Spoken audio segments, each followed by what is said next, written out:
नमस्कार मित्रांनो, राज्य सरकारने येत्या 30 जून पर्यंत शेतकरी कर्जमाफी केली जाईल अशी घोषणा केलेली आहे।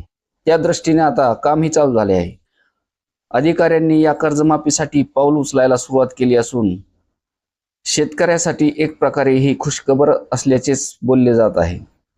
असे असतानाच आता महसूल मंत्री चंद्रशेखर बावनकुळे यांनी मोठी माहिती दिली आहे। त्यांनी शेतकऱ्यांना आणखी एक खुशखबर दिलेली आहे। त्यांनी राज्यात शेतकऱ्यासाठी एक योजना सुरू केली असून या योजनेमुळे शेतकऱ्यांना मोठी मदत होईल असे सांगितले आहे। बळीराजा पानंद रस्ता योजना असे बावनकुळे यांनी सांगितलेल्या योजनेचे नाव आहे। राज्यामध्ये मुख्यमंत्री बळीराजा पानंद रस्ता योजनेची सुरुवात झालेली आहे। या योजनेमध्ये जे शेत रस्ते आहेत त्या रस्त्याची मोजणी करणे, रस्त्यावरील अतिक्रमण काढणे आणि रस्ता हा वादमुक्त करून घेणे अशी कामे करण्यात येतील। ही जबाबदारी राज्याचे मुख्यमंत्री देवेंद्र फडणवीस यांनी महसूल खात्याला दिलेली आहे असे बावनकुळे यांनी सांगितलेले आहे। तसेच या योजनेमुळे शेतकऱ्यांना बारमाही रस्ता उपलब्ध होईल। शेतकऱ्यांना रस्ता मिळाला नाही तर शेतकऱ्याच्या शेतामध्ये दुबार पीक होणार नाही। शेतात पाणी, दिवसाला 12 तास वीज आणि शेतापर्यंत रस्ता पोहोचला तर शेतकऱ्यांचा पुत्र कधीही सरकारी नोकरी मागाय जाणार नाही असे बावनकुळे यांनी म्हटले आहे। ज्या शेतकऱ्यांनी 50 शेतकऱ्याची वाहतूक अतिक्रमण करून थांबवली त्या शेतकऱ्याचे ॲग्रीस्टॅग नंबर बंद केले जाणार आहेत, जेणेकरून पुढची 5 वर्षे सरकारच्या कुठल्याही योजनेचा लाभ अतिक्रमण करणाऱ्या शेतकऱ्यांना मिळणार नाही।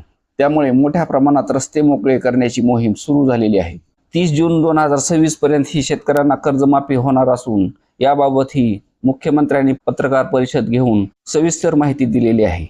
30 जून पूर्वी सर्व शेतकऱ्यांना म्हणजेच पात्र शेतकऱ्यांना 2 लाखापर्यंत कर्जमाफी होणार असून जे नियमित कर्जदार आहेत अशांना 50,000 हे अनुदान म्हणून देण्यात येणार आहे। 30 जून नंतर 1 जुलैपासून हे शेतकऱ्यांना नवीन कर्ज वाटप हे करण्यात येणार असून सर्व शेतकऱ्यांना हे पीक कर्ज हे उचलता येणार आहे। मागील वर्षी अतिवृष्टीने महाराष्ट्रातील शेतकऱ्याचे खूप मोठे नुकसान झाले होते। या नुकसानीमुळे शेतकऱ्यांचे आर्थिक उत्पन्न हे खूप कमी झाल्यामुळे शेतकरी हा खूप मोठ्या प्रमाणात कर्जबाजारी झाले आहे। पण तसे असताना देखील सुद्धा 30 सप्टेंबर 2025 पर्यंतच कर्जमाफी दिल्याने या नुकसान झालेल्या शेतकऱ्यांना कर्जमाफीमध्ये सहभागी होता आलेले नाही। त्यामुळे बरेच शेतकरी हे वंचित राहणार आहेत। धन्यवाद।